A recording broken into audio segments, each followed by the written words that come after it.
Dear student, welcome to the channel physics the knowledge of nature. आज की इस video में महाराष्ट्र स्टेट का जो स्टेट कोटा होता है उसमें जो सेमी गवर्नमेंट सीट है, ओके, प्राइवेट कॉलेज के जो गवर्नमेंट सीट है उसका कट ऑफ कितना जा सकता है, सारे कैटेगरीज को लेकर हम देखेंगे। देखिए, इससे पहले की वीडियो में ऑलरेडी हमने रैंक को लेकर डिस्कस किया था कि आप उस रैंक को देख ले, अगर उस रैंक के आसपास आपकी ऑल इंडिया रैंक आती है तो आप समझ सकते हैं कि भाई आपको सीट मिलने के चांसेस है। लेकिन जैसे कमेंट बहुत सारे आए कि भाई मार्क्स को लेकर पूछा है कि क्या इस मार्क पे हमें सीट मिलेगी या नहीं मिलेगी, तो उसको देखते हुए हम आज ये वीडियो जो है बनाए हैं। इसमें हम मार्क्स को साथ में रखते हुए डिस्कस कर रहे हैं।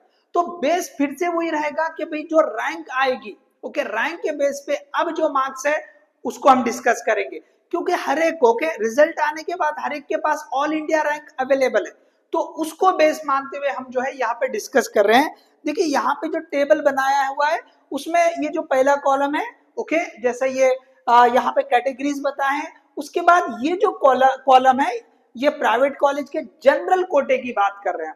इसी तरह से प्राइवेट कॉलेज में जो वुमन कोटा आएगा गवर्नमेंट सीट के लिए, तो ये जो है हम यहाँ पे वुमन कोटा को डिस्कस करेंगे।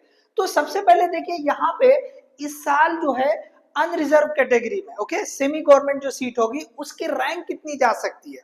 तो लास्ट ईयर देख लीजिए लगभग 81,000 गई थी, 81,000, तो उससे थोड़ा सा बढ़ के ही जाएगी। हर साल क्या होता है, बढ़ते जाता है। तो अब तो ये सब लोग समझ चुके हैं कि भाई ये सिनारियो जो है, जैसे नंबर ऑफ सीट हर साल बढ़े उसकी वजह से जो रैंक है वो थोड़ी बढ़ती जाएगी। तो हमको वो एक्चुअल रैंक ही चाहिए, उस रैंक को देखकर ही हम जो है ना कितने मार्क्स पे सीट मिलेगी इसको डिस्कस कर सकते हैं। तो अब ये जो डिस्कस कर रहे हैं ऑल इंडिया रैंक के हिसाब से कर रहे हैं। जब स्टेट की मेरिट लिस्ट बन जाएगी तो हो सकता है उसमें थोड़ा सा चेंज आ जाए, माइनर चेंजेस आ सकते हैं। लेकिन जो ऑल इंडिया रैंक है उसको देखते हुए लगभग आपको ये जो है ना आइडिया मिल जाएगा कि किस रेंज पर, किस मार्क्स पर आपको सीट मिल सकती है। याद रखिए, स्टेट मेरिट लिस्ट से आपको एग्जैक्टली अब वहां पे कोई फर्क ही नहीं रहेगा, ठीक है। तो यहाँ पे क्या हो सकता है कि माइनर सा चेंजेस आ सकता है, क्योंकि अभी हमारे पास स्टेट वाली मेरिट लिस्ट नहीं है। अगर कोई प्रेडिक्ट भी कर रहा है तो उसमें चेंजेस आ सकते हैं। ऑल इंडिया के हिसाब से किसी स्टेट में कुछ जो है मार्क्स की रेंज में स्टूडेंट कम हो, ज्यादा हो, तो उससे फर्क पड़ जाएगा। तो यहाँ पे हम बेस मान के चल रहे हैं कि जो ऑल इंडिया रैंक है, तो लास्ट ईयर जो कट ऑफ गई थी उसमें थोड़ा सा बढ़ा के कंसीडर कर सकते हैं। यहाँ पे सेफ साइड हमने बहुत कम बढ़ाया है। जैसे 81,000 लास्ट ईयर थी, तो इस साल हो सकता है कि 5-6 हजार भी बढ़ सकते हैं। 5-6 हजार की रैंक भी बढ़ सकती है, डिपेंड करता है। तो एनीवे ये जो डेटा हम 81,000 बोल रहे हैं ये लगभग लास्ट राउंड का है, तो इसलिए हमने जो है यहाँ पे बहुत ज्यादा चेंजेस नहीं किए। आप लास्ट राउंड का जो है फोर्थ राउंड, थर्ड राउंड के बाद जो रहेगा उस फोर्थ राउंड के डेटा को ले लीजिए और उसके हिसाब से आप चेक कर लीजिए, ठीक है। प्राइवेट कॉलेजेस में क्या होता है कि थोड़े से चेंजेस हो जाते हैं। क्यों? तो भाई जो फीस होती है, तो अगर किसी के पास फाइनेंशियल इश्यूज है तो वो उस सीट को एक्सेप्ट नहीं करता है, तो उसकी वजह से भी कुछ चेंजेस जो है ना इसमें आ सकते हैं। तो एनीवे हमको एक आइडिया लग जाएगा। तो अनरिजर्व के लिए 82,000 इस साल हम एक्सपेक्ट कर रहे हैं कि भाई ये रैंक रहेगी, क्योंकि लास्ट ईयर 81,000 के ऊपर गई थी, तो लगभग इसके आसपास या और थोड़ा सा ऊपर ही जाएगी, 82, 83, 84 भी जा सकती है। तो यहाँ पे unreserved, OBC, NTD, SEBC, NTC, इनमें बहुत कुछ ऐसा आपको चेंज नहीं दिखेगा। इसमें जो है आपको कोई खास फर्क नजर नहीं आएगा। एक आध 2 मार्क के डिफरेंस पे सब रहेंगे। 1 से 2 मार्क के डिफरेंस पर ही ये सब रहेंगे। तो आप यहाँ पे आप देख के चलते हैं कि भाई यहाँ पे 470 अनरिजर्व के लिए, ओबीसी के लिए 476, एसईबीसी के लिए भी 476 रैंक रह सकती है। एनटीडी थोड़ा सा ऊपर गया था 478 लास्ट टाइम, और एनटीसी 475, 475 पर ये रह सकती है। सॉरी, यहाँ पे 475 ने 477 होना चाहिए, ठीक है। ये क्या होना चाहिए? 477, ठीक है। 477 ये रैंक रहेगी, ठीक है। ये रैंक कम है, तो मतलब मार्क्स बढ़ के रहेंगे। सो माइनर आप देख लीजिए, बस 1-2 मार्क के डिफरेंस पे ये सभी जो है ना आपको कैटेगरी मिल रहे हैं। ये जो है जनरल कोटा की बात कर रहे हैं, ये वाला general quota, semi government seat general quota की बात कर रहे हैं। इसी तरह अगर वीजे की बात करेंगे तो लगभग 97,000, 95,000 के आसपास लास्ट ईयर क्लोजिंग थी, तो हमने थोड़ा सा 1000 बढ़ के कंसिडर कर लिया, तो 467 पे इसकी क्लोजिंग जा सकती है।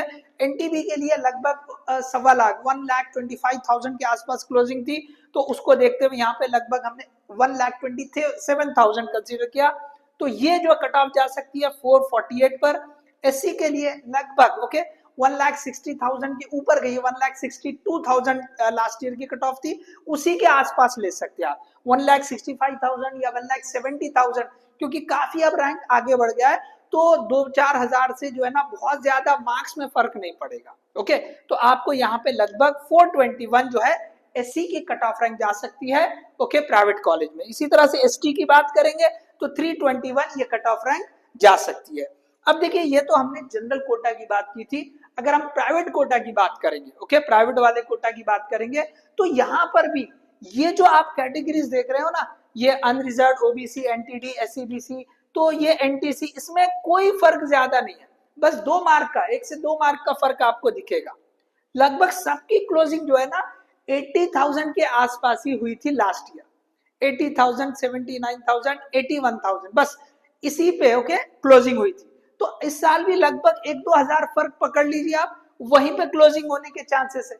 तो इस साल जो रैंक जा सकती है अनरिजर्व के लिए 475 है, एनटीडी को भी 475 है, और ये आप ओबीसी और एससीबीसी 476 है, एनटीसी के लिए लगभग 477 की रैंक जा सकती है। इसी तरह विजय की अगर बात करेंगे तो वुमन कोटा में थोड़ा सा फर्क है ओके, तो यहाँ पे लगभग 1,05,000 के जो है कट ऑफ रैंक रह सकती है इस साल, तो उसके हिसाब से जो मार्क्स हो सकते हैं लगभग 461। देखिए यहाँ पे जो मार्क है इसमें भी एक आध मार्क जो है ना, देखिए जितने भी हमें रैंक के हिसाब से मार्क्स मिले हैं उसके हिसाब से हम बता रहे हैं ओके। हर रैंक के ऊपर की मार्क्स अवेलेबल, मतलब सब डेटा मिल जाना इतना आसान नहीं होता, थोड़ा टाइम लगता है उसको, तो फिर भी हमने जो है करीब करीब जो भी हो सकता है ओके जितने मिले उसके हिसाब से यहाँ लिखा है, तो 1-2 मार्क उसकी वजह से अगर कुछ फर्क है तो उसे आप कंसीडर करना पड़ेगा, ठीक है। तो 1,05,000 1,05,000 पे लगभग रैंक 461 मार्क्स हो सकते हैं। इसी तरह से एनटीबी की अगर बात करेंगे तो 1,27,000, यहाँ पे कोई फर्क नहीं है, चाहे जनरल कोटा ले या वुमन कोटा ले। इसी तरह से एससी एसटी में भी कोई खास फर्क नहीं है, जो जनरल कोटा में कट ऑफ जा रही है वही आपको वुमन कोटा में भी कट ऑफ जाएगी। एससी के लिए 421 और एसटी के लिए 321 ये कट ऑफ रह सकती है। तो ये हमने आपको जो है ना लगभग ये जो प्राइवेट कॉलेजेस हैं ओके, इसमें जो गवर्नमेंट सीट होती है जिसे हम सेमी गवर्नमेंट सीट कहते हैं, उसके लिए क्या कट ऑफ जा सकती है उसको हमने यहाँ पे डिस्कस कर लिया।